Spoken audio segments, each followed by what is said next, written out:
na naman ako. Barbecue. Oh, hindi na magsasawang mga tao dito sa kakain ng barbecue. Ayan pa. At ito. Kaya, ano pa lang nung linggo, kumain sila ng barbecue. Sa bagay manok. May karne din naman pala nung linggo. Ngayon puro lang karne. Walang manok. Ito na naman ang buhay ko. Ewan ko mga tao dito, hindi nasasawa sa kakain ng barbecue. Yan, barbecue, tabuli at patata na naman ngayon. Ewan ko tong mga tao na to. Hindi nagsasawa. Hay!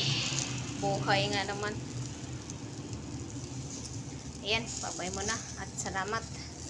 Kay patuto na to eh. Ayaw nila yung sobrang lutong